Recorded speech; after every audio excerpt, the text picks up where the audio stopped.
All right, guys, welcome to the Digital Barbell Podcast. Thanks for taking your time to be here. My name is Jonathan. This is my wife, Blakely. Make sure you hit subscribe to this podcast before you go. Good things will happen if you do. If this is your first time finding us, we own and operate Digital Barbell. We're an online training and nutrition coaching company. We've been doing this full-time since 2019. And before that, Blakely owned a physical gym in Houston, Texas, where she helped people get in shape over there. And we just help regular people get in great shape regardless of their age, their experience level, through common sense training. Our training methodology combines the best of strength training, bodybuilding, and conditioning, give you everything that you need, nothing that you don't need. And we teach you how to do it along the way too, so you don't waste time on stuff that doesn't matter. How's that for a little synopsis? We've got a couple announcements before we get into what we want to talk about today. They're both very exciting and they both start on Monday, June 15th. The first is a free challenge you're welcome to join in on. Previously, we've only opened up our step challenges to our clients, but this time, if you hear my voice, you are welcome to join. And there's prizes involved too, so listen up. We're going to be aiming for 70,000 steps per week for the next 4 weeks, starting on Monday. The 70,000 per week basically gives you some grace, or if you have a day where you don't hit 10,000, you got a chance to make up for it on another day. Helps keep that all or nothing mentality at bay. We have a tracker spreadsheet set up, so all you got to do to sign up is send me or Blakely an email. I'll put our email addresses in the show notes for this episode, but like I said, we start on 6/15. There's 2 prizes, one for whoever gets the most steps total over the entire month, and the second will be randomly drawn between all the people who do crush the 70,000 steps per week, because I know there's going to be a lot of people. And the prizes are both the new Digital Barbell Summer t-shirts. So we're got excited to release the design of that and to give you out some free t-shirts for these winners. Heck yeah. And I'm really excited about this. We do a lot of challenges with the Digital Barbell team, and the step challenge is by far always the most popular, but this is the first time we're releasing it to the whole Digital Barbell community. So we're excited to have everybody who wants to join and be a part of this. So we've already got a huge list of clients already in, so we hope you join us as well. That's right. And then the second thing is our Summer Strength Challenge, which also starts, that's hard to say, it's like alliteration. Summer Strength Challenge starts on 6/15 also. Yes. This is a way for you to jump into Digital Barbell coaching for a committed 8 weeks, and your reward for joining the challenge is you're going to get 20% off of whichever of the 3 options for training you want to choose from. Or nutrition. So you can do any of our training options, which is like anything from having a coach to set you up fully for what you're going to, your workouts, coach you on the back end, coach you on the front end, all of the things. That sounds like weird. I'm distracted because there's a hummingbird flying around outside of our window right here. That's kind of cool. So tell me more about this coaching somebody on the back end thing.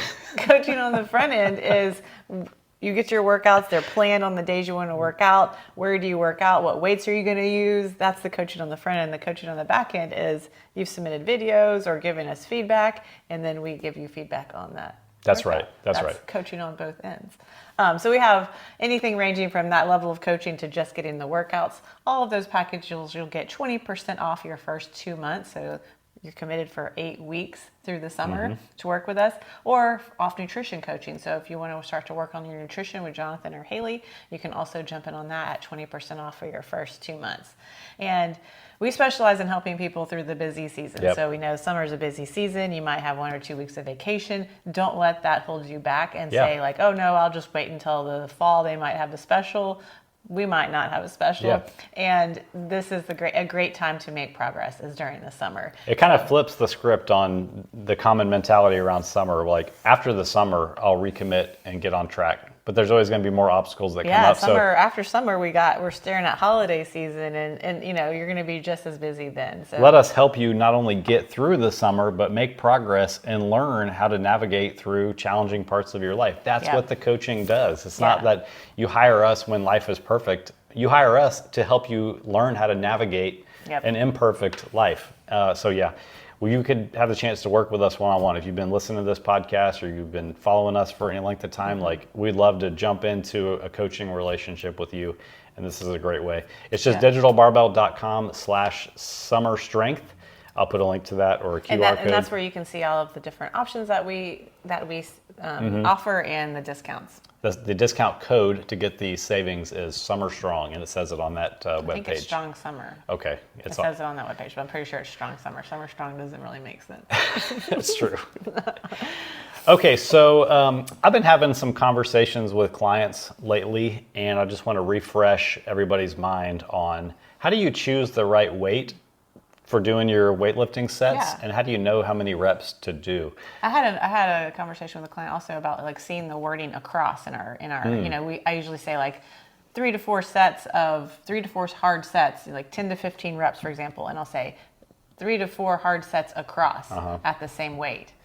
Tell everybody what that means. So across at the same weight, this kind of leads into what you're about to talk about. I wasn't trying to interrupt. I was just going to add to this, but it means that you're going to use the same weight for all of those sets. So we're not just going to jump in when we say like, okay, it's dumbbell row and it says 3 to 4 hard sets across, and I'm going to use 35 pounds. I'm not just going to pull the 35 off the rack and start to use my 35. I'm going to do 1 to 2 warm-up sets of about 5 reps before I pick up my working weight. And then I will do those 3 to 4 sets at that weight, like say that's 35 pounds today. And this is the best way, using the same weight for all of your sets, barring there's not some weird thing happening where, you know, you have like, pain or anything like that, is the best way to make progress versus doing a set with a 25. Oh, that's a little too light. Doing a set with a 30. Oh, that's still too light. Doing a set with a 35. Oh, that was 3 sets. I'm done. Yeah. That's or like doing a set with the 35s and be like, you know what, I'm going to try 50. And you do a set with a 50, you're like, no, that was too heavy. I'm going to do 40. Like you're jumping all over the place. One of the most important things for progress is keeping track of your progress through progressive overload. And it's just impossible to do if you're using different weights for all your different sets. Occasionally we will have people build in weight throughout the sets, but that's a like specific progression that we're taking somebody through. It's not like a randomness where you're just like picking what feels good that day or jumping around. So sets across means use the same weight for all of your working sets that day. And then the rep range is what you were about to talk about is, you know, it's not a hard and fast rule. Like you must get 10 and you have to stop at 15. It's a guide to make sure that you are choosing that right weight. So we want you to at least to be able to get the minimum number. And if you can't get to that minimum number, then the weight is probably too heavy for that exercise. And if you get to the max number, whether it's 12 or 15 or whatever it is, and you know your rep 1 and rep 15 were the same speed and you still had more in the tank, then your weight was probably way too light. So that helps you figure out what weight to use, and it also helps you make the most progress by us not saying like just do 3 sets of 10. And who are we to say 10 was the right exact number? Like you know.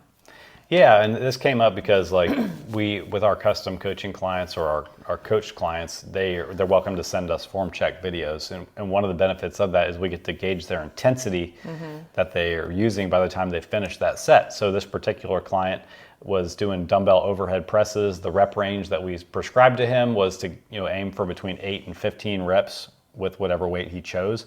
And I noticed that by the time he got to rep 15, the weight was still flying up. So why does that matter? Well, not all reps are created equally when it comes to gaining strength and muscle. If you're doing a set of weightlifting and by the time you get to it, it's still easy, that's really... By the time you get to the end. Yeah, by the time you get to the end of the set and it's still easy, it's kind of like unproductive work that you did. Productive work when it comes to weightlifting are those reps that are really, really hard, that recruit a lot of muscle fibers, that get you close to failure when the weight is really, really slowing down. So a set that never gets to that point never causes the adaptations that we want from the weightlifting that we're spending our time doing. So the goal is for every set to be hard.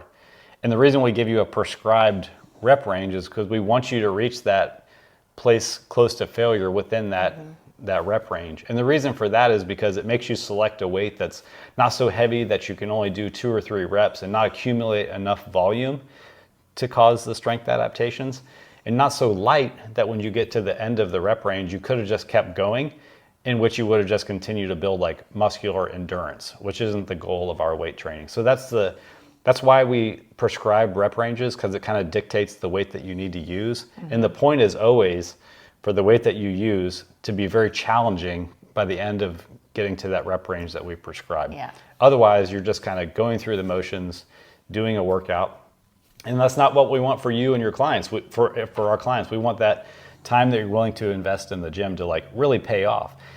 And this might seem insignificant in any one workout, and it kind of is, but when you string a bunch of workouts together, we're accumulating those challenging sets, and it's not just junk volume. That's when you really start to see the changes in your physique.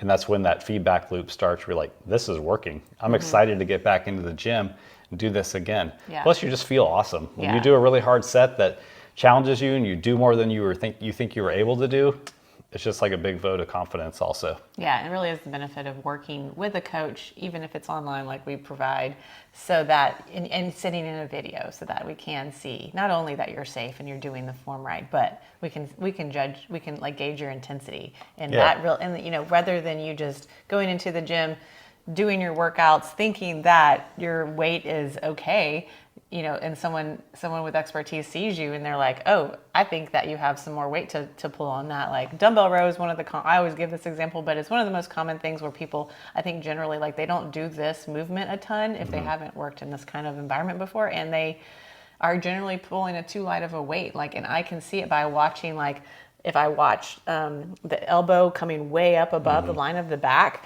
every rep, I'm like, wow, you have so much strength there that you're leaving on the table. Like when I do a dumbbell row, like you should just creep above the line of the back. And that's like kind of that gauge of like, okay, that's a good weight for you. Yeah. If it's whipping out like it's starting a lawnmower, it's like way too light. Yeah. And just from having worked out in a lot of commercial gyms during our year living in the Airstream and traveling around, like 75% of people in the gym are making this mistake. I mean, it's actually kind of rare that you see somebody who's really pushing as close to failure as we recommend, or using a weight that they're capable of. Sometimes we'll joke to each other like, man, if I could get my hands on that person, because you see the potential in people. You see they have the build, they have the genetics. And they're in the gym and they're trying, and it's not like they don't have the will to go out and try. It's just like they don't have someone, they don't have an expert to like look at them and be like, wow, okay, you could do this, or you could tweak your form a little bit here and this would be even easier, things like that. Yeah. I'm thinking about my client, Jill. She started with me maybe 6 months ago.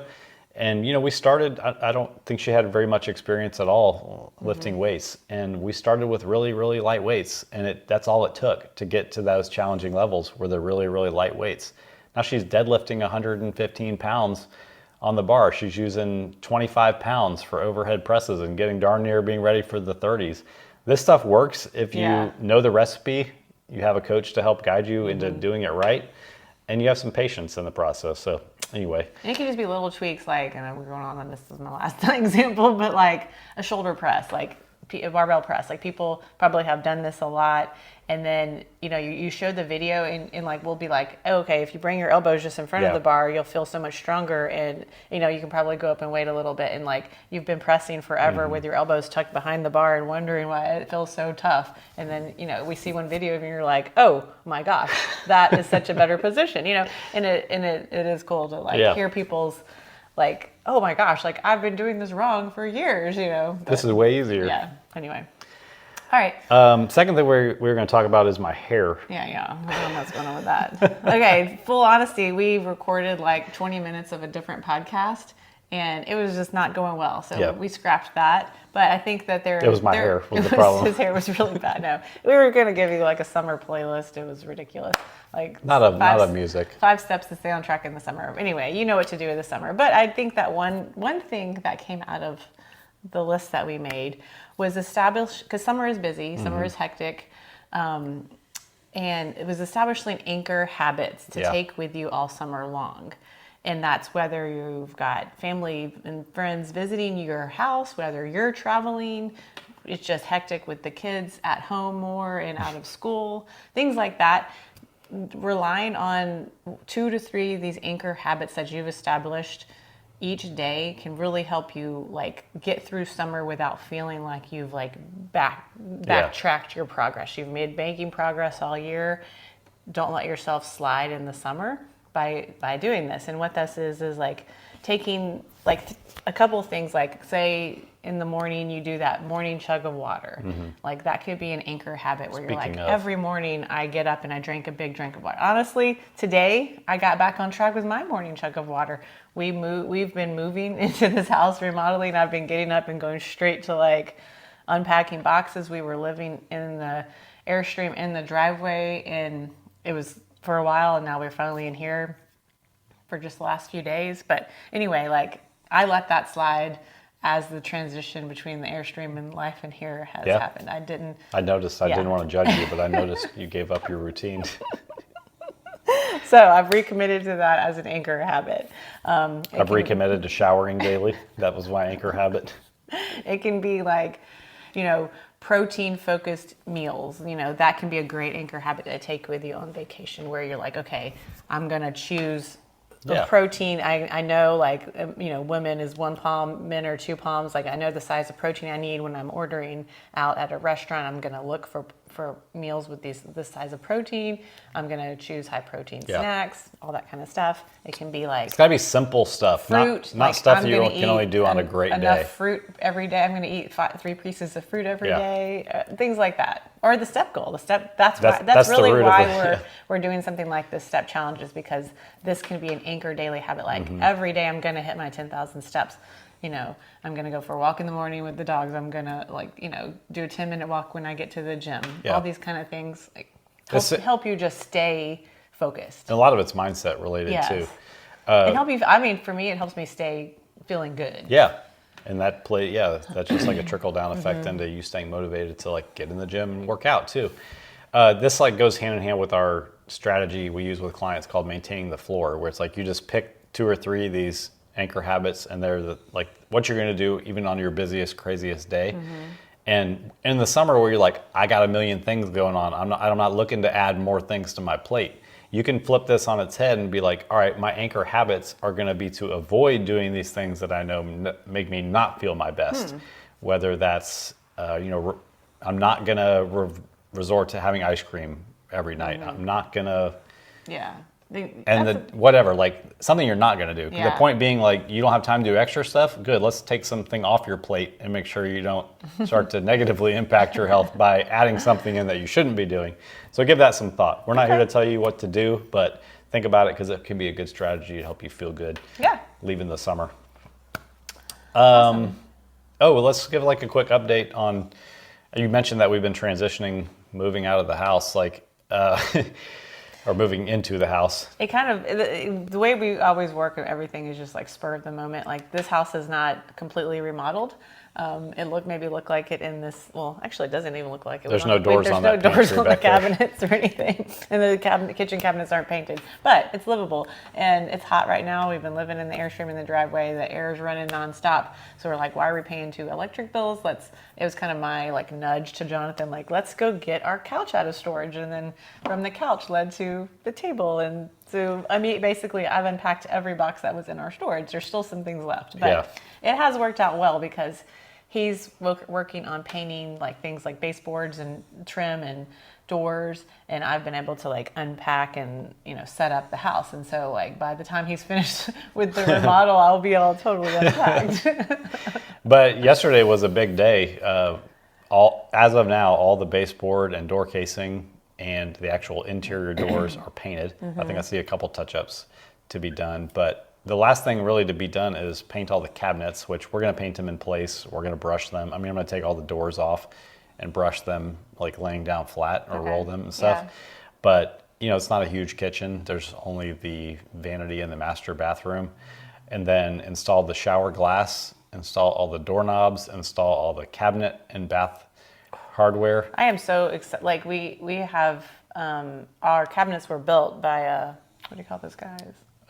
Trim carpenter or cabinet maker. They're great, and they fit like very tightly in the thing, but we haven't put any cabinet hardware on because they're not painted yet. So I literally was like, my hands are sore from like, you have to like squeeze your fingers in and like put pressure on the drawer to like get it out, and it's my bad for moving in before the house was totally done. But anyway, I'm like getting some like finger cramps because of these drawers. Yeah, I heard her using the like Theragun this morning. I'm like, what? No, she didn't say she was sore. I'm doing it on my hands because I'm like, my hands from pinching these cabinets. I can't imagine that made them feel better. It does. Like, it actually makes my hands tingle if I use that thing on there. Theragun to me is like, I love a Theragun. She swears by that thing. If like I'm sore, my feet are sore, I just use that for like 10 minutes. I'm like, oh, it feels so much better. Well, if that works, then why are you always asking me to rub your feet too? the light died. Yeah, so what else with the house? Like the appliances were delivered yesterday. We got the refrigerator put in. We still need to do some trim around it because we changed refrigerators at the last minute. The microwave is sitting in the hole, but we don't want to install the trim kit on that until the cabinet's painted. So cabinet paint is a big thing. She doesn't even know what color she wants to paint the cabinets. I picked one color. We were going to do like a feature wall, one color, and the master bathroom one, the same color, and then we'll go from there. I know this has been the hardest decision for some reason is like cabinet paint. I don't know why. It's a big choice. I mean, you got to look at it every day. Yeah. We work from home. We're here a lot. So we're going to go with some kind of terracotta color on this coffee bar area right back here. And then I don't know. Yeah. Have you decided on the other ones? We're still working on that. We're going to do those first and then, Okay. and let them go. And then it's just like we really need to finish painting the outside of the house. And we need to kind of revamp and retool the gym because we have a whole bunch of gym mats. We have a lot more gym equipment that's still in storage that we need to go get. And that was like the first thing put in was like the like stuff of the gym that we didn't use daily was the first thing put in. And now, so that's the last thing to come out. But it's going to be a whole project to do that. Luckily, it's nice and warm outside now.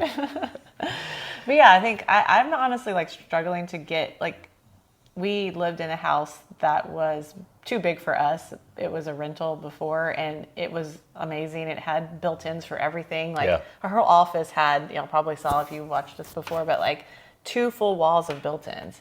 And every room in the house had built-ins. And I didn't really just cabinets everywhere. Think about it until we got here. And I'm like stressing out why I don't have room for anything. And I was just realizing we didn't really have pieces of furniture. We just used these built-ins.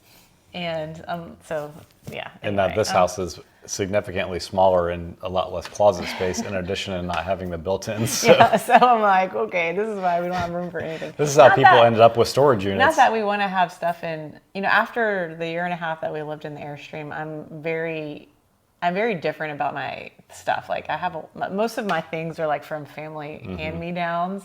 And I appreciate them a lot, but I also don't want to just like be storing family stuff forever and like stuffing it in closets. It doesn't make sense. So I'm really like in this mode. If I don't need it right now, if I don't want to look at it every day, then I'm going to get rid of it and live very minimally. And I really That's hard to do, appreciate that about this house, that it's kind of forcing me to do that. But it is going to be good because I want to like spend my time like still traveling in the Airstream and doing things. And I don't want to be just like organizing stuff all the time. Constantly dealing in, what do we call it?